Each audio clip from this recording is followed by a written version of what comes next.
September 1 నుండి DD Yadagiri మరియు టీశాట్ ద్వారా పాఠ్యాంశాలు ప్రసారమవుతున్నాయి. అదేవిధంగా ఎస్సీఆర్టీ వారు వర్క్షీట్లు రూపొందించి వెబ్సైట్లో పెట్టడం జరిగింది. ఈ 2 అంశాలపై ప్రతి వారం శనివారం జరిగేటటువంటి అనుమానాలు సందేహాలు నివృత్తి చేసే కార్యక్రమానికి అందరికీ స్వాగతం. గత కొన్ని వారాలుగా మనం 10వ తరగతిలో 9వ తరగతిలో 8వ తరగతిలో వివిధ పాఠ్యాంశాల ప్రసారం అనేది జరుగుతూ ఉంది. ఆ అన్ని అంశాల లోపల మనం పాఠ్యాంశాలు చదువుతూ ఏవైనా సందేహాలు ఉన్నప్పుడు ఇక్కడికి ఫోన్ చేయాలని మేము కోరడం జరిగింది. కాబట్టి మీరు ఇవ్వబడినటువంటి ఫోన్ నెంబర్తో మీ సందేహాలకు నివృత్తి కొరకు ఫోన్ చేయాలని కోరుతున్నాం. మనం ఇంతకుముందు పోషణ మరియు శ్వాసక్రియకు సంబంధించినటువంటి అంశాలు చర్చించాం. గత వారం ప్రసరణ వ్యవస్థకు సంబంధించినటువంటి కొన్ని అంశాలు చర్చించాం. ఈ వారం ప్రసరణ వ్యవస్థకు సంబంధించి మరియు విసర్జన వ్యవస్థకు సంబంధించినటువంటి అంశాలు చర్చిద్దాం. ప్రసరణ లోపల అతి ముఖ్యంగా మనకు మానవ రక్త ప్రసరణ వ్యవస్థ గురించి ఉంది.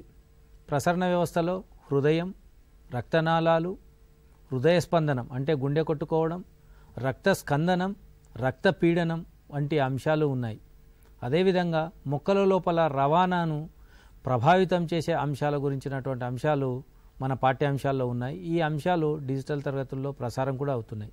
కాబట్టి ఈ అంశాలను ఒక్కొక్క అంశం గురించి మనం వివరంగా తెలుసుకుందాం. అదే సమయంలో మీకేమైనా సందేహాలు ఉంటే మీరు ఫోన్ చేసి వాటిని తీర్చుకోవచ్చు.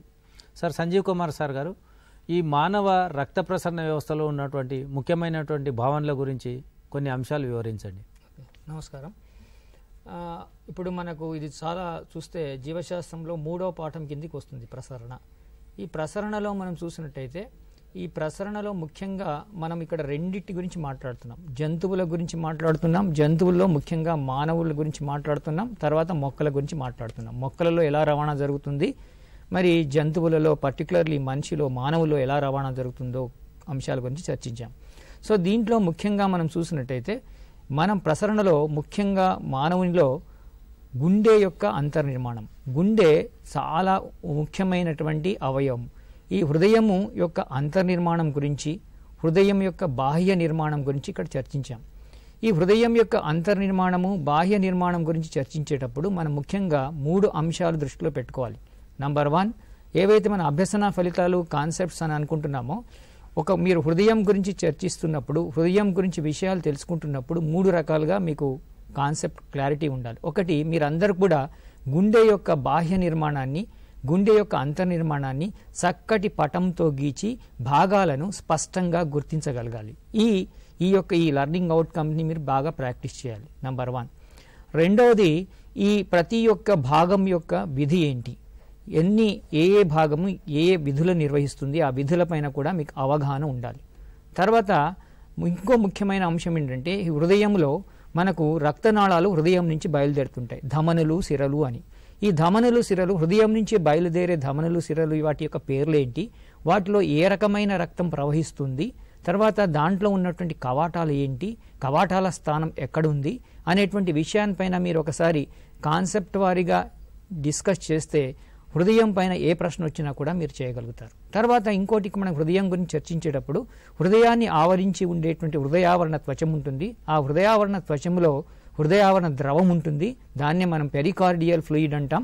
ఆ పెరికార్డియల్ ఫ్లూయిడ్ గుండెను షాక్స్ నుంచి కాపాడుతుంటుంది. ఈ విధంగా మీరు గుండె యొక్క కాన్సెప్ట్ని, అందుకోసం మేము ఏం చేశామంటే, దయచేసి మీరు డిజిటల్ లెసన్ చూసిన తర్వాత వర్క్షీట్ని కూడా చూడండి. ఇక్కడ నేను ఇంకోసారి క్లారిటీ ఇవ్వదలుచుకున్నాను. మీరు వర్క్షీటు టెక్స్ట్ బుక్ పక్కకు పెట్టి ఆ వర్క్షీట్లో హృదయం యొక్క కాన్సెప్ట్ని మనం ఎలా పరిచయం చేశాం, హృదయంలో ఉన్నటువంటి భావనలను ఎలా పరిచయం చేశాం, మీరు దాంట్లో ఉన్న ప్రశ్నలు ఏంటి, ఆ వర్క్షీట్లో క్లారిటీ తోటి ఇచ్చాం. కాబట్టి ఒకసారి మీరు ఆ హృదయాన్ని కాన్సెప్ట్ చదివేటప్పుడు వర్క్షీట్ కూడా పక్కకు పెట్టుకొని ఆ హృదయం యొక్క ఏ పేజ్లో అయితే దాని ఇన్ఫర్మేషన్ మొత్తం చదివి, ఈ వర్క్షీట్ని చదివి, వర్క్షీట్ యొక్క బ్యాక్ సైడ్ క్వశ్చన్స్ అటెంప్ట్ చేస్తే హృదయానికి సంబంధించిన ఏ ప్రశ్న వచ్చినా కూడా మీరు చేయగలుగుతారు.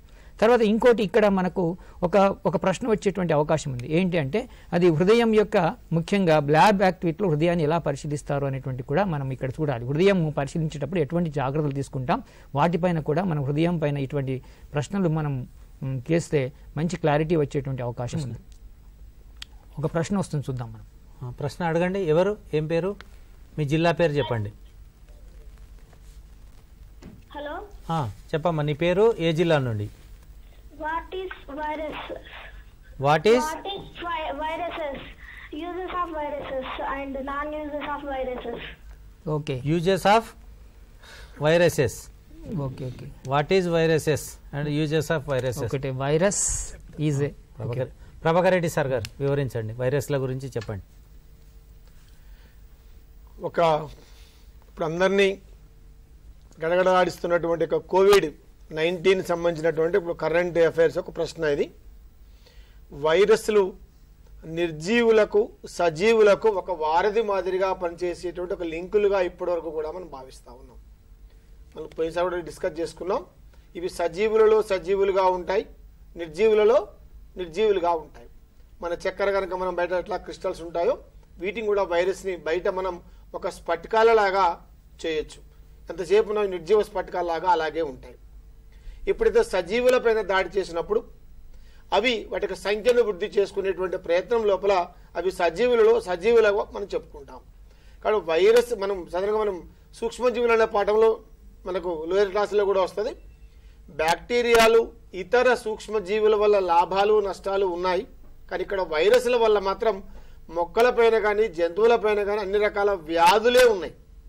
సాధారణంగా మనకు వైరస్ వ్యాధులను కూడా ఆ యొక్క వైరస్ పేరు వ్యాధిని బట్టి ఆ వైరస్ పేరు కూడా పెడతా ఉంటారు ఇన్ జనరల్గా. అది కంజక్టివ్ వైరస్ అయితే కంజక్టివ్ వైరస్ కానీ, ఫర్ ఎగ్జాంపుల్ మనకి ఇప్పుడు కోవిడ్-19 ఉంది. ఎందుకని మనకు ఆ పేరు వచ్చింది కూడా మీకు అందరికీ కూడా తెలుసు. నావెల్ కరోనా వైరస్ డిసీజ్ 19 సంవత్సరం. ఇట్లా ఆ యొక్క వ్యాధి పేరు బట్టే ఆ వైరస్ కూడా పేరు పెడతా ఉంటారు. కంజక్టివైటిస్ వైరస్ కానీ, ఇన్ఫ్లుయెంజా వైరస్ కానీ, ఎయిడ్స్ వైరస్ కానీ, ఇట్లా వ్యాధిని బట్టి వైరస్కు పేరు పెడతా ఉంటారు. సో వైరస్కు ఉన్నటువంటి నిర్మాణం కూడా లోపల ఒక కేంద్రక ఆమ్లం ఉంటుంది, కోర్ అంటాం మనం. పైన ఒక ప్రోటీన్ కవచం ఉంటుంది. ఆ ప్రోటీన్ కవచంకు ఉండేటువంటి యొక్క స్పైక్స్ ఆధారంగా దాని బైండింగ్ సైట్స్ లాగా పనిచేసి అవి ఆ సజీవుల లోపల ఆ వ్యాధిని కలిగించేటువంటి గుణాన్ని ఉంటాయి. అవి వైరస్లు మొత్తం కూడా హానికరమైనవే తప్ప మనకు ఉపయోగకరమైనటువంటి వైరస్లు అంటూ ప్రత్యేకంగా ఏమీ ఉండవు. ఇంకొక ప్రశ్న చెప్పండి. ఎవరు? హలో, చెప్పండి, మీ పేరు చెప్పేసి. The discovery of penicillin and uses of antibiotic. Penicillin యొక్క ఆవిష్కరణ, ఉపయోగాలు. పెన్సిలిన్ యొక్క ఆవిష్కరణ, దాని యొక్క ఉపయోగాలు. పెన్సిలిన్ అనేది ఒక శిలీంధ్రం. దీంతో మనకు పెన్సిలిన్ అనేటటువంటి దాన్ని మనకు తయారు చేసినటువంటి వ్యక్తి అలెగ్జాండర్ ఫ్లెమింగ్. అలెగ్జాండర్ ఫ్లెమింగ్ అనే వ్యక్తి ఒక శాస్త్రవేత్త. ఆయన తన ల్యాబొరేటరీ లోపల పరిశోధనలు చేస్తూ ఉంటాడు. ఒకసారి ఒక పెన్లి వస్తుంది. పెన్లికి ఆయన వెళ్ళిపోయి తన అసిస్టెంట్స్కి ఏం చెప్తాడు ఏంటంటే, ఈ దానికి సంబంధించిన వాచ్ గ్లాస్లో ఉన్న వాటిని ఏమైనా వృద్ధి జరుగుతుందా, ఎప్పటికప్పటికి శుభ్రంగా పెట్టమని చెప్పి అంటూ ఉంటాడు. అయితే ఆయన వెళ్ళినప్పుడు అక్కడ ఉన్నటువంటి వ్యక్తులు బద్ధకత్వంతో దాన్ని చెయ్యరు. చేయకుండా ఆయన వచ్చే సమయం లోపల దాన్ని తీసుకొని పోయి ఆ సింక్ లోపల పడేస్తారు. పడేసినప్పుడు ఆయన వస్తూనే మనం సైన్స్లో అబ్జర్వేషన్ చాలా ముఖ్యం అంటాం, పరిశీలన అనేది చాలా గొప్పది అని అంటాం. ఆయన ఇట్లా వస్తూనే ల్యాబ్లోకి ఎంటర్ అయితేనే సింక్ దగ్గర చూసినప్పుడు అక్కడ మనకు పెన్సిలిన్ అనేది వృద్ధి చెంది అక్కడ ఉన్నటువంటి శిలీంధ్రాన్ని మొత్తం దాన్ని బ్యాక్టీరియాని అనేది దాన్ని తినేసి దాన్ని గమనిస్తాడు ఆయన. ఎందువల్ల ఇది తగ్గిపోయింది అంటే అక్కడ ఉన్నటువంటి పెన్సిలిన్ వల్ల అభివృద్ధి చెందడం వల్ల ఇది నశించిపోయిందని గమనించి ఇది ఉపయోగపడుతుందని చెప్పి దాంతో మనకు పెన్సిలిన్ అనేది తయారు చేసినారు. నిజం చెప్పేస్తే గ్రామాల్లో కానీ ఇప్పుడున్నటువంటి అన్ని ప్రాంతాల లోపల ఏ దెబ్బ తగిలినా, ఏ జ్వరం వచ్చినా, ఏ రకమైన అనారోగ్యం కదిలినా మనము పెన్సిలిన్ తీసుకోవడం అనేది ఒక సాధారణ అంశంగా మిగిలిపోయింది. సో అటువంటి పెన్సిలిన్ను అలెగ్జాండర్ ఫ్లెమింగ్ ఆ విధంగా కనుక్కున్నాడు. అది ఒక శిలీంధ్రం ద్వారా తయారు చేయబడ్డటువంటిది. దీన్ని మనం యాంటీబయాటిక్ అని చెప్పి కూడా అంటాం, సూక్ష్మజీవ నాశకం అని చెప్పి కూడా అంటాం. ఈ సూక్ష్మజీవ నాశకాలు అన్ని రకాలుగా ఉపయోగపడుతుంది. ఇది ఒక మెడిసిన్గా మనకు ఉపయోగపడుతుంది పెన్సిలిన్ అనేది. ఇది పెన్సిలిన్కి సంబంధించినటువంటి అంశం. ఓకే, అప్పటి వరకు చెప్పండి. నెక్స్ట్ ప్రశ్న చెప్పండి. Microscope invention, discovery of micro organisms. Sir, microscope invention and invention of micro organisms. అవును అవును సార్. ఓకే చెప్తారా? ఓకే, సంజీవ్ కుమార్ గారు వివరిస్తారు. సో యాక్చువల్గా the invention of microscope is యాక్చువల్గా the microscope means what it is a type of lens which we call at a simple lens. మనం సాధారణంగా భూతద్దము అని అనేవాళ్ళం. ఆ భూతద్దం అనేటువంటి ఆ బేసిక్ ఫండమెంటల్ ప్రిన్సిపల్తో ఉపయోగించుకొని మనము ఈ కాన్వెక్స్ లెన్స్ ఉపయోగించుకొని ఈ మైక్రోస్కోప్ యొక్క ఆవిష్కరణ జరిగింది. ఈ మైక్రోస్కోప్లో ముఖ్యంగా ఏం జరుగుతుంది అంటే దీంట్లో రకరకాల మైక్రోస్కోప్స్ ఉన్నాయి. దాంట్లో ఏం చేస్తుంది, చిన్న వస్తువులన్నీ కూడా పెద్దవిగా కనబడడానికి కుంభాకార కటకాలు ఉంటాయి. ఈ కుంభాకార కటకాలు అంటాం, దాన్ని కాన్వెక్స్ లెన్స్ అని అంటాం. ఈ కాన్వెక్స్ లెన్స్ అన్ని కూడా చిన్న వస్తువులను పెద్దదిగా కనబడడానికి ఉంటాయి. మీరు ఒకసారి కాంపౌండ్ మైక్రోస్కోప్, సింపుల్ మైక్రోస్కోప్ని చూసినట్టే దాంట్లో రకరకాల శాస్త్రవేత్తలు కాంపౌండ్ మైక్రోస్కోప్ని కనుక్కోవడానికి ప్రయత్నించారు. అయితే ఈ కాంపౌండ్ మైక్రోస్కోప్లో ఫస్ట్ మనం చూసినట్టయితే లీవెన్ హుక్ ఫస్ట్ ప్రయత్నం చేశాడు. తర్వాత లీవెన్ హుక్ తర్వాత ఈ జాన్సన్ అనేటువంటి వాడు కూడా దీంట్లో ప్రయత్నం చేశారు. అయితే తర్వాత మనకు ఈ సింపుల్ మైక్రోస్కోప్ తర్వాత కాంపౌండ్ మైక్రోస్కోప్ వచ్చింది. కాంపౌండ్ మైక్రోస్కోప్ తర్వాత ఎలక్ట్రాన్ మైక్రోస్కోప్ కూడా వచ్చింది. ఈ విధంగా పరిణితి చెందుకుంటూ పోయింది. మన ఎలక్ట్రాన్ మైక్రోస్కోప్ ద్వారా ఎంత చిన్నదైనా కూడా మనం పెద్దదిగా చూసే అవకాశం ఉంది. ఫంక్షనల్ ఆస్పెక్ట్ కూడా మనము ఎలక్ట్రాన్ మైక్రోస్కోప్ ద్వారా చూసే అవకాశం ఉంది. అయితే ఈ కాంపౌండ్ మైక్రోస్కోప్ను మనం ముఖ్యంగా మన స్కూల్లో వాడేది మాత్రం కాంపౌండ్ మైక్రోస్కోప్ని వాడతాం. ఈ కాంపౌండ్ మైక్రోస్కోప్ యొక్క నిర్మాణాన్ని చూసినట్టయితే దాంట్లో రెండు కటకాలు కనబడుతుంటాయి. ఒకటి ఆబ్జెక్టివ్ అని, ఇంకోటేమో ఐపీస్ అని. దాన్ని ఈ ఆబ్జెక్టివ్ పీస్, ఐపీస్ ద్వారా మనము వాటి యొక్క రెండు లెన్సెస్ని మనం అమర్చుకుంటూ స్లైడ్ పైన ఒక చిన్న వస్తువును పెట్టి దాన్ని మ్యాగ్నిఫై చేసుకుంటూ మనము మైక్రోస్కోప్లో చూస్తుంటాం. కాబట్టి ఈ సూక్ష్మజీవులు ఎప్పుడైతే సూక్ష్మదర్శిని కనుక్కునబడిందో అప్పుడే సూక్ష్మజీవుల గురించి మనకు ఎక్కువ నాలెడ్జ్ తెలుసుకుంటూ వచ్చింది. అంతవరకు మనకు సూక్ష్మజీవులు అంటే అంత బహిర్గతమైన నాలెడ్జ్ ఏం లేదు. కానీ ఎప్పుడైతే సూక్ష్మదర్శిని, సంయుక్త సూక్ష్మదర్శిని, ఎలక్ట్రాన్ సూక్ష్మదర్శిని కనుక్కున్నామో దాని తర్వాతనే మనకి సూక్ష్మజీవుల ప్రపంచం గురించి తెలుసుకోవాలంటే ఎంత చిన్న సూక్ష్మజీవి అయినా కూడా మనం మైక్రోస్కోప్తో చూసి వాటి యొక్క లక్షణాల ఆధారంగా, వాటి యొక్క ధర్మాలు, వాటి వలన కలిగే ఉపయోగాలు కూడా మనం వాటి యొక్క లక్షణాల ఆధారంగా వాటిని వర్గీకరించడం కూడా ఈ సూక్ష్మదర్శిని వచ్చిన తర్వాత సూక్ష్మజీవులను వర్గీకరించడంలో కూడా చాలా తోడ్పడింది. అంథోనీ వాన్ లువెన్హాక్ అనేటటువంటి వ్యక్తి మొట్టమొదటగా ఒకే కటకం ఉన్నటువంటి సూక్ష్మదర్శిని తయారు చేసిండు. సార్ చెప్పినట్లు అంతకుముందు మనకు సూక్ష్మజీవుల గురించి తెలియదు. దాని తర్వాతనే మనకి ఈ సూక్ష్మజీవుల గురించి ఎక్కువ విషయాలు తెలుసుకునే అవకాశం అనేది కలిగింది. ఓకే, నెక్స్ట్ ఫోన్ చెప్పండి మీ పేరు చెప్పండి. చెప్పండి, మీ ప్రశ్న అడగండి. ఏ జిల్లా? భద్రాద్రి కొత్తగూడెం సార్. ఓకే, మీ ప్రశ్న అడగండి. సార్ మన స్టమక్ లో HCl ఉంటుంది కదా సార్, అది మన ఆసోఫాగస్ వరకు ఎలా చేరుతుంది సార్? ఇది ఈసోఫేగస్ వరకు ఎలా చేరుతుంది? ఏది HCl క్లియర్ గా అడగమ్మా, మరొకసారి అడుగు ప్రశ్న. మన స్టమక్ లో HCl ఉంటుంది కదా సార్, ఎస్, అది మన ఆసోఫాగస్ వరకు ఎలా చేరుతుంది? ఆటోఫాగసా? ఈసోఫాగస్ వరకు, ఆహారవాహిక వరకా? అవును సార్. ఓకే, సరే, ఇక్కడ ఒకసారి చూడండి. మనకి హైడ్రోక్లోరిక్ ఆమ్లము అనేటువంటిది మనము జఠరరస గ్రంథులు, జీర్ణాశయంలో జఠరరస గ్రంథులు ఉంటాయి. జఠరరస గ్రంథుల నుంచి స్రవించేటువంటి దాంట్లో హైడ్రోక్లోరిక్ ఆమ్లం ఉంటుంది. ఈ హైడ్రోక్లోరిక్ ఆమ్లము ఏమవుతుందంటే మన జీర్ణాశయంలో స్రవించబడుతుంది. అయితే స్రవించబడినప్పుడు మీరు అడిగే ప్రశ్న ఏంటంటే అది ఉసఫైగస్కి ఎలా వస్తుంది అని అడుగుతున్నారు. అంటే ఉల్టా, అంటే రివర్స్ పెరిస్టాల్టిక్ మూమెంట్ అంటాం మనం దాన్ని.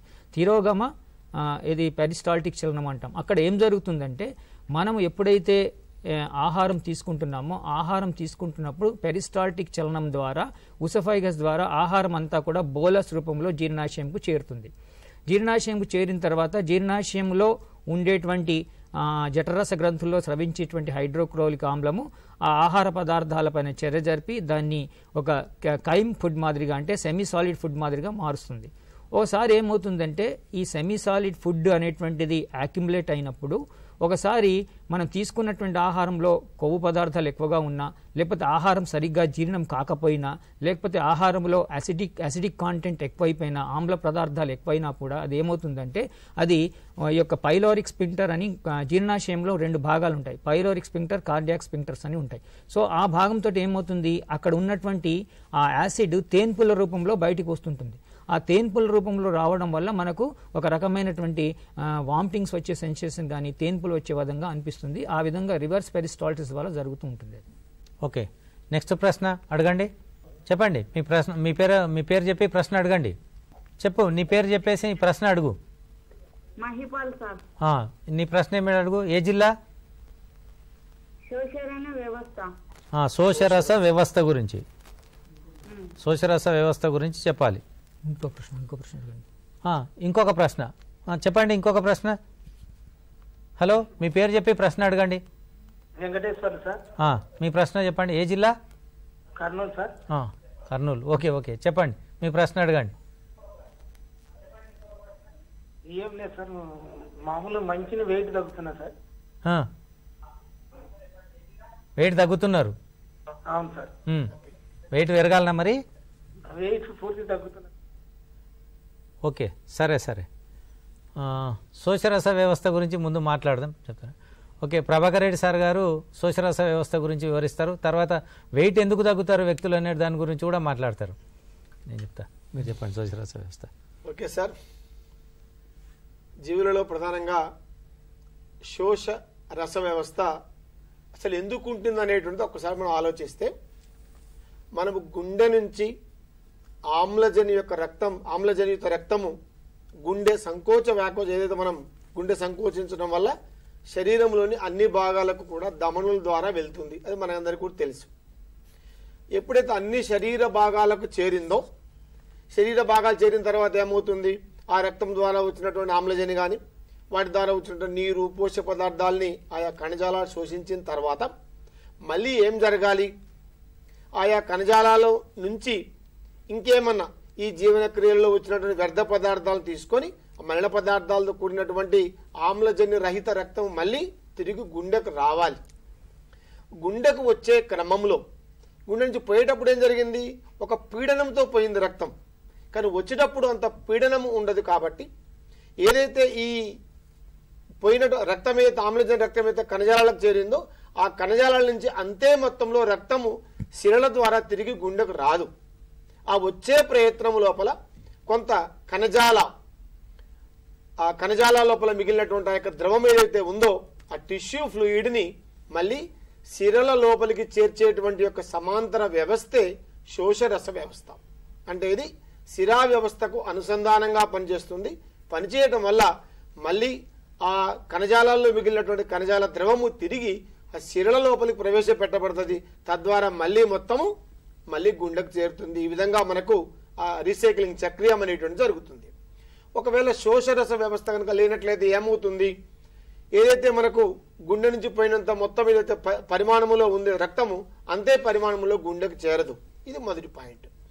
రెండోది, శోషరస వ్యవస్థ మనకు మీకు హైయర్ క్లాసెస్లో వస్తుంది, ఇమ్యూన్ సిస్టంలో బాగా పనిచేస్తుంది.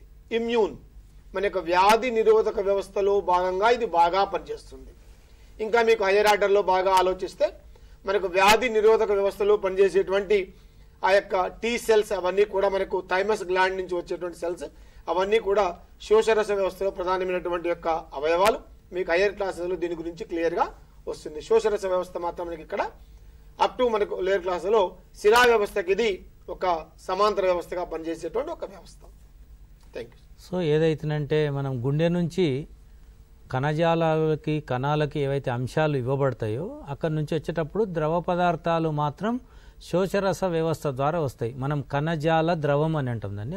దాన్ని ద్వారా వస్తుంది. ఇది శిరా వ్యవస్థకు సమాంతరంగా ఉంటుంది. మొత్తం శరీరంలో శిరా వ్యవస్థకు సమాంతరంగా ఉంటుంది. అయితే చివరికి వచ్చేసరికి మాత్రం ఈ అంశాలన్నీ పూర్వమహాశిర పరమహాశిర ద్వారా నుంచి మళ్ళీ కుడికర్ణిక లోపలికి జాయిన్ అవుతాయి. అంటే అన్ని అంశాలు కూడా శోషరస వ్యవస్థ అంశాలు వచ్చి కూడా మళ్ళీ శిరా వ్యవస్థ లోపలనే వస్తాయి. సార్ చెప్పింది కూడా మనము WBC లోపల తెల్ల రక్త కణాల లోపల గ్రాన్యులోసైడ్స్, ఏ గ్రాన్యులోసైడ్స్ ఉంటాయి.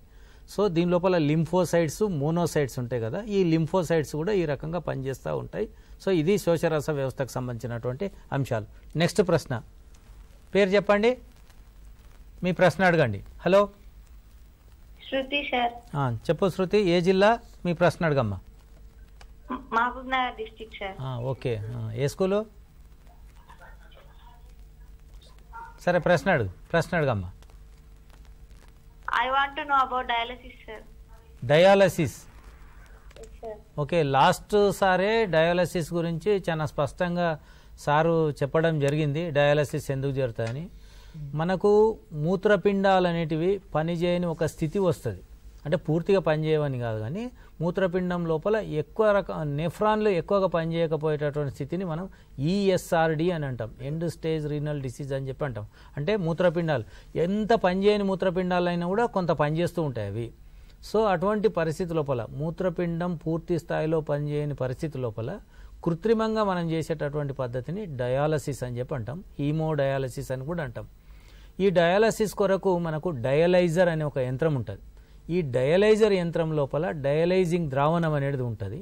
ఈ ద్రావణంలో గొట్టాల వంటి నిర్మాణాలు ఉంటాయి. మనము ధమని నుంచి రక్తం తీసుకొచ్చి వ్యక్తి ఎవరైతేనంటే డయాలసిస్ చేయాలనో అక్కడ నుంచి రక్తం తీసుకొచ్చేసి ఆ డయలైజర్ ద్రావణంలో ఉన్నటువంటి గొట్టాల ద్వారా రక్తాన్ని ప్రసరింపజేస్తాం. ఈ డయలైజర్ ద్రావణం మొత్తం ఉంటుంది, ఆ గొట్టం ద్వారా ప్రవహించేటప్పుడు ఇక్కడ ద్రవాభిసరణం జరిగి ఆస్మాసిస్ జరిగి వ్యర్థ పదార్థాలు అనేటివి ఏవైతే రక్తంలో ఉన్నాయో అవన్నీ డయలైజర్ ద్రావణంలోకి వచ్చి కలిసిపోతాయి. ఆ రకంగా రక్తం అనేది వ్యర్థ పదార్థాలను కోల్పోయి ప్యూరిఫై అయ్యి శుభ్రపడి మళ్ళీ వ్యక్తి శరీరంలోకి వెళ్తుంది. ఈ రకంగా ఏదైతే వ్యర్థ పదార్థాలు రక్తంలో పేర్కొని ఉన్నాయో వాటిని తొలగించే చేసేటటువంటి కిడ్నీ పనిచేయకపోవడంతో మనం డయలైజర్ యంత్రం ద్వారా రక్తాన్ని శుభ్రపరుస్తాం. ఈ పద్ధతిని మనం డయాలసిస్ అని చెప్పి అంటాం. ఒకవేళ డయాలసిస్ చేసినప్పటికీ కూడా వ్యక్తి కోలుకోలేడు అంటే మనం అప్పుడు ఏం చేస్తామంటే కృత్రిమంగా వేరే వ్యక్తి యొక్క మూత్రపిండాన్ని తీసుకొచ్చి పెడతాం. అది ఇంకొక రకమైనటువంటి ప్రత్యామ్నాయం.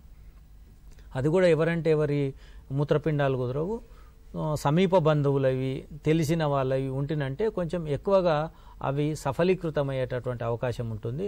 ఈ రకంగా మూత్రపిండాలు పనిచేయనప్పుడు మనం చేసేటటువంటి పద్ధతిని రక్తంలోని వ్యర్థ పదార్థాలు తొలగించే పద్ధతిని డయాలసిస్ అని అంటాం. సార్ మనం మాట్లాడుతున్నాం హృదయం అంతర్నిర్మాణం గురించి మాట్లాడుతున్నాం. కంటిన్యూ చేయండి. ఫోన్ ఓకే, నెక్స్ట్ ఫోన్ చెప్పండి. హలో హలో, మీ పేరు చెప్పండి. కట్ అయిందా? ఓకే సార్, మనము ఇంతకుముందు హృదయం గురించి ఏమేమి అంశాలు హృదయమైన కాన్సెప్ట్లు చదవాలనుకున్నాం ప్రసరణ చాప్టర్లో. తర్వాత అదేవిధంగా నెక్స్ట్ హృదయం తర్వాత దాంట్లో ఒక ల్యాబ్ యాక్టివిటీ ఉంది హృదయం. కాబట్టి ఆ హృదయానికి సంబంధించిన ల్యాబ్ యాక్టివిటీకి మనం ప్రిపేర్ అయ్యేటప్పుడు ఆ ల్యాబ్ యాక్టివిటీకి సంబంధించినటువంటి ఉద్దేశము, కావలసిన పరికరాలు, విధానము, తీసుకోవాల్సిన జాగ్రత్తలపైన కూడా మనము బాగా అంశాలన్నీ కూడా చదువుకుంటే పరీక్షలో అవి కూడా వచ్చేటువంటి అవకాశం ఉంది. తర్వాత నెక్స్ట్ హృదయం తర్వాత నెక్స్ట్ ఇంపార్టెంట్ కాన్సెప్ట్ ఏంటంటే దాంట్లో మనం చూస్తే ఈ ధమనులు సిరలు గురించి. ధమనులు సిరల మధ్య తేడాలు ఏంటి, ధమనులు సిరల్లో ఏ రక్తం ప్రవహిస్తుంది, పుపుస సిరలో పుపుస ధమనుల మధ్య అక్కడ తేడా ఏంటి అనేటువంటి అంశాలు కూడా మనం ఒకసారి చూస్తే ఈ హృదయానికి సంబంధించిన కాన్సెప్ట్ ఏ ప్రశ్న వచ్చినా చేయగలుగుతాం. తర్వాత నెక్స్ట్ అంశానికి వస్తే దాంట్లో ఇంకో ఇంపార్టెంట్ కాన్సెప్ట్ వస్తుంది ఏకవలయ ద్వివలయ రక్త ప్రసరణలు. ఈ ఏకవలయ ద్వివలయ రక్త ప్రసరణలు అంటే ఏమిటి, ఏకవలయ రక్త ప్రసరణకు ఏ జంతువుల్లో జరుగుతుంది, ద్వివలయ రక్త ప్రసరణ ఏ జంతువుల్లో జరుగుతుంది, దాని యొక్క మనం ఏకవలయ ద్వివలయ రక్త ప్రసరణని ఈజీగా అవగాహన చేసుకోవడానికి ఒక స్కెమాటిక్ డయాగ్రామ్ కూడా మనం ప్రాక్టీస్ చేయాల్సిన అవసరం ఉంది. సో ఈ విధంగా ఈ ఏకవలయ ద్వివలయ కూడా మనం కాన్సెప్ట్ పైన చూస్తే మంచి పరీక్షలో వచ్చే అవకాశాలు ఉంటాయి. తర్వాత నెక్స్ట్ ఇంకోటి సంవృత రక్త ప్రసరణ వ్యవస్థ, వివృత రక్త ప్రసరణ వ్యవస్థ. సంవృత రక్త ప్రసరణ వ్యవస్థ అంటే రక్తనాళాల్లో రక్తం ప్రవహిస్తుంటే దాన్ని క్లోజ్డ్ సర్క్యులేటరీ సిస్టమ్ అంటాం. అట్లా కాకుండా రక్తనాళాలు రక్తం ప్రవహించుకుంటా ఉంటే దాన్ని వివృత రక్త ప్రసరణ వ్యవస్థ అంటాం. అది ముఖ్యంగా మనం బొద్దింకలో కానీ కాక్రోచ్లో కానీ చిన్న నిమ్న స్థాయి జంతువులో చూస్తాం. కాబట్టి ఈ విధంగా ఈ రెండింటిని తేడా కూడా మీరు ఒకసారి గమనించినట్టయితే దానిపైన కూడా క్లారిటీ వచ్చేటువంటి అవకాశం ఉంది. తర్వాత మనం ఇప్పుడే శోషరస వ్యవస్థ గురించి చెప్పారు. శోషరస వ్యవస్థ యొక్క ప్రాధాన్యత ఏంటి, శోషరసానికి రక్తానికి మధ్య గల తేడా ఏంటి అనేటువంటి అంశాలపైన కూడా మనం ఆ పాఠంలో కాన్సెప్ట్ క్లారిటీ తోటి చదివితే కంపల్సరీగా దాన్ని ఏ ప్రశ్న వచ్చినా కూడా చేయగలుగుతాం.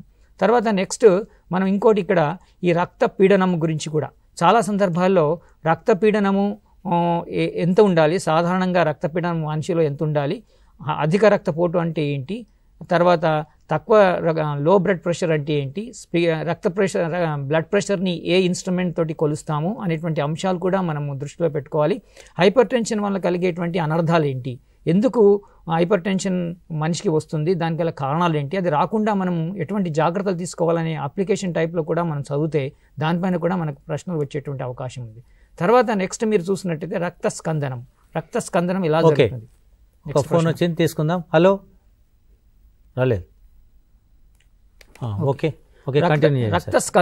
రక్తం స్కందనం ఎలా జరుగుతుంది, రక్తస్కందనంలో వివిధ దశలేంటి, ప్లేట్లెట్స్ ఎలా విచ్ఛిన్నమై థాంబ్రోకైనేజ్, ప్రోథాంబ్రిన్, ఫైబ్రిన్ అనేటువంటి ఎలా ఏర్పడుతుంది, ఆ దశల గురించి కూడా మనం ఒకసారి చదువుకున్నట్టయితే ఈ పూర్తిగా మనకు ప్రసరణ వ్యవస్థలో ఈ అంశాలపైన మీరు ఒకసారి దృష్టి పెట్టుకుంటే చాలా ఈజీగా ఉంటుంది. తర్వాత ఇంకో అంశం ఉంది, దాంట్లో ముఖ్యంగా మనం చూసినట్టయితే ఇది ఏ మొక్కలో ఈ పరిణామం ఎలా జరిగింది, ప్రసరణ అనేటువంటి నిమ్న స్థాయి జంతువులు ఎలా ఉంది, తర్వాత అత్యున్నత స్థాయి జంతువులు ఎలా జరిగింది అనేటువంటి దాంట్లో కూడా మనం కొన్ని జంతువుల ఉదాహరణ ఇచ్చుకుంటూ పుస్తకంలో ఈ నిరేడియాలో గ్యాస్ట్రోవాస్కులర్ క్యావిటీ జఠర ప్రసరణ కుహరం ద్వారా ఈ రక్త ప్రసరణ వ్యవస్థ కూడా జరుగుతుందని చెప్పాం. ఈ విధంగా ఎలా పరిణామం జరిగింది అనే అంశాలపైన దృష్టిలో పెట్టుకుంటే ఏ ప్రశ్న వచ్చినా కూడా చూడగలుగుతాం. కాబట్టి ఈ జంతువులలో మానవులలో ఈ రక్త ప్రసరణ వ్యవస్థ గురించి ఈ అంశాలు దృష్టిలో పెట్టుకుంటే మీరు ఏ ప్రశ్న అయినా చూసుకోవాలి. తర్వాత నెక్స్ట్ మొక్కలలో ప్రసరణ గురించి చూసినట్టయితే ఈ మొక్కలలో ప్రసరణలో ముఖ్యంగా మనం 3 ఇంపార్టెంట్ భాగాలు నేర్చుకోవాలి. మొక్కలలో ప్రసరణకు తోడ్పడేటువంటి కణజాలం ఏంటి, దారువు పోషక కణజాలాలు ప్రధానంగా ప్రసరణ కణజాలంలో తోడ్పడుతుంది. Xylem and phloem, they are the conducting tissue in plants. How the water is transported in the plant, how the food materials is transported in the plant. These are the 2 tissues which are responsible for transportation of water and food material, xylem and phloem. తర్వాత ఇది xylem ద్వారా water flow అయ్యేటప్పుడు ఏ mechanisms ఉంటాయి దాంట్లో, ముఖ్యంగా ఆ mechanisms గురించి రాసేటప్పుడు మనం 3 మెకానిజమ్స్ గురించి అవగాహన ఉండాలి. ఒకటి బాష్పోత్సేకము, తర్వాత వేరు పీడనము, తర్వాత నెక్స్ట్ ద్రవాభిసరణం. ఓకే, ఒక ఫోన్ కాల్ వచ్చింది, తీసుకుందాం. హలో హలో చెప్పండి, మీ పేరు చెప్పండి, ఏ జిల్లా, ప్రశ్న అడగండి. నా పేరు కోటయ్య సార్, సూర్యాపేట. అడగండి సార్, ప్రశ్న అడగండి. సార్, చిన్న ప్రేగు ఏ విధంగా పనిచేస్తుంది సార్? చిన్న ప్రేగు ఏ విధంగా పనిచేస్తుంది? ఓకే, మన ఇంకొక ప్రశ్న వచ్చింది, ఆ ప్రశ్న కూడా తీసుకొని రెండు ఒకటేసారి మాట్లాడదాం. చెప్పండి. హలో, మీ పేరు చెప్పి ప్రశ్న అడగండి. అడగమ్మా, నీ పేరు చెప్పు, ఏ జిల్లా, ప్రశ్న అడుగు. Hello, good afternoon sir. Good afternoon. What will happen if 50% glucose is injected? 50% glucose is injected. More glucose is injected. అది అదే మన పోషణ పాఠంలో ఉన్నటువంటి అంశం. ఓకే, చిన్న ప్రేగు పనితీరు గురించి మాట్లాడదాం. మన జీర్ణ వ్యవస్థ లోపల ముఖ్యమైనటువంటి నోరు, ఆహార వాహిక, జీర్ణాశయం, చిన్న ప్రేగు, పెద్ద ప్రేగు, ఇవి ముఖ్యమైన భాగాలు. ఇంకా మిగిలిన భాగాలు ఉండవచ్చు అనుకోండి. చిన్న ప్రేగుకు సంబంధించినటువంటి అంశాల లోపల మనకు జీర్ణక్రియ అంతా ఇక్కడనే జరిగిపోతుంది. ఎంజైమ్లన్నీ విడుదలవుతాయి, ఇక్కడ మొత్తము జీర్ణక్రియ అనేది జరుగుతుంది. అదొక ముఖ్యమైన అంశం. రెండవ అంశం ఏంటంటే ఇక్కడ సూక్ష్మ సూచకాలు ఉంటాయి, విల్లై అని అంటాము. ఈ సూక్ష్మ సూచకాల ద్వారా జీర్ణమైనటువంటి ఆహారం అనేది శోషించబడుతుంది. సో ఇక్కడ మడతలు పడి విపరీతమైనటువంటి సూక్ష్మ సూచకాలు జీర్ణక్రియ శోషించుకున్నటువంటి తలాన్ని బాగా విస్తరిస్తాయి. కాబట్టి జీర్ణక్రియ లోపల ఉన్నటువంటి మొత్తం అంశాలు, అంటే మనం తీసుకున్న ఆహారంలో ఉన్నటువంటి అంశాలు, కార్బోహైడ్రేట్లు కానీ, ప్రోటీన్లు కానీ, క్రొవ్వులు కానీ, అవి పూర్తి స్థాయి లోపల ఎంజైమ్ల చర్య ద్వారా సరళీకృతం చేయబడి శోషించబడేటటువంటి ప్రక్రియ అనేది ఇక్కడ జరుగుతుంది. ఆ శోషించబడేటటువంటి ప్రక్రియ అనేది మనకు చిన్న ప్రేగులో ఉన్నటువంటి సూక్ష్మ సూచకాల ద్వారా జరుగుతుంది. ఓకే, ఒకవేళ మీరు చెప్తారా గ్లూకోజ్కు సంబంధించినటువంటి ఒకవేళ ఒకవేళ తీసుకున్నప్పుడు మోర్ గ్లూకోజ్ తీసుకుంటే ఏమవుతుందని మనం తీసుకునేటటువంటి ఆహార పదార్థం, ఇంతకుముందు ఎవరు అడిగినారు మనము బరువు ఎందుకు తక్కువ ఉన్నాము ఏమిది అని చెప్పని, నేను వెయిట్ ఎట్లా పెరగాలి అని చెప్పి నేను ఒక ప్రశ్న అడిగిన. మనం తీసుకునేటటువంటి ఆహారం పౌష్టికాహారంగా ఉండాలి. పౌష్టికాహారం అంటే ఏమిటి, దాని లోపల సమతుల ఆహారం ఉండాలి. సమతుల ఆహారం అంటే మనం ముఖ్యంగా 3 అంశాలు, పిండి పదార్థాలు, మాంసకృతులు, క్రొవ్వులు, దాని తర్వాత ఖనిజ లవణాలు, విటమిన్లు, పీచు పదార్థాలు, ఇవన్నీ కూడా సమపాలలో ఉండే ఆహారాన్ని సమతుల ఆహారం అంటాం. భారతదేశ లేదా తెలంగాణ పరిస్థితులకు 65 నుంచి 75% పిండి పదార్థాలు తీసుకోవాల్సి ఉంటుంది, అంతకంటే ఎక్కువ తీసుకోకూడదు. కానీ మనం ఎక్కువగా 80 నుంచి 90% పిండి పదార్థాలు తీసుకుంటాం. అదేవిధంగా 5 నుంచి 8% వరకు క్రొవ్వు పదార్థాలు తీసుకోవాల్సి ఉంటుంది. కానీ ఈ మధ్యకాలం లోపల బయట పదార్థాలు ఎక్కువ తీసుకోవడం, పఫ్ఫులని, జంక్ ఫుడ్ అని, తర్వాత బజ్జీలని, పూరీలని ఇవన్నీ తినడంతో మనం ఎంతైతే కొవ్వులు తీసుకోవాలనో అంతకంటే ఎక్కువ కొవ్వులు తీసుకుంటున్నాం, 10-15% ఎక్కువ తీసుకుంటున్నాం. అయితే అతి ముఖ్యంగా ఉండాల్సిందంటే ప్రోటీన్లు, మాంసకృతులు. మన దగ్గర మాంసకృతులు ఎంత స్థాయిలో తీసుకోవాలనో, ఒక 20% తీసుకోవాల్సినటువంటి మాంసకృతులు సరైన స్థాయి లోపల తీసుకోవటం లేదు. అందువల్ల వ్యక్తులు తమ వయస్సుకు, తమ ఎత్తుకు తగినటువంటి బరువు అనేది ఉండరు. కాబట్టి ఈ అంశాలతోటి మనం దృష్టిలో పెట్టుకోవాలి. ఒకవేళ గ్లూకోజ్ అనేది ఎక్కువ తీసుకుంటే మన శరీరం లోపల పిండి పదార్థాలు వస్తాయి. గ్లూకోజ్ అనేది ఎక్కువైనప్పుడు వీటిని కంట్రోల్ చేసేటటువంటి ఒక మెకానిజం ఉంది, మనం ఇన్సులిన్ అని చెప్పి అంటాం కదా. ఆ ఇన్సులిన్ అనేది మన రక్తంలో ఉన్నటువంటి గ్లూకోజ్ స్థాయిని కంట్రోల్ చేస్తూ ఉంటుంది. కాబట్టి గ్లూకోజ్ అనేది ఎక్కువ అనేది ఉండదు, ఏదైతే ఎంత స్థాయిలో ఉండాలో అంత స్థాయిలో ఉండాలి. దాన్ని మనం గ్లూకోజ్ స్థాయి ఎక్కువైతే దాన్ని డయాబెటీస్, మధుమేహ వ్యాధి అని చెప్పి అని అంటాం. దానికి ఇన్సులిన్ అనే దాన్ని తీసుకుంటాం. మనం పిండి పదార్థాలు కానీ గ్లూకోజ్ బేస్డ్ ఎక్కువ తీసుకుంటే కూడా మన మూత్రం లోపల ఎక్కువగా గ్లూకోజ్కి సంబంధించినటువంటి విసర్జించబడతాయి. సో ఈ అంశాలను మనం దృష్టిలో పెట్టుకోవాలి. ఈరోజు బయాలజీకి సంబంధించినటువంటి ప్రసారమైనటువంటి పాఠ్యాంశాల సందేహాల నివృత్తి కార్యక్రమం అనేది పూర్తవుతుంది. నెక్స్ట్ సాంఘిక శాస్త్రానికి సంబంధించినటువంటి కార్యక్రమం అనేది ప్రారంభమవుతుంది. మళ్ళీ వచ్చే వారం వరకు ఏవైతే పాఠ్యాంశాలు ప్రసారం అవుతాయో అవన్నీ అంశాలను చూసి దాంతో ఆధారంగా పాఠ్యాంశాలను చదివి మీకు వచ్చే సందేహాలన్నీ రాసుకొని వచ్చే కార్యక్రమం లోపల మళ్ళీ మీ సందేహాల నివృత్తి కొరకు ఫోన్ చేయాలని కోరుకుంటున్నాం. ఓకే.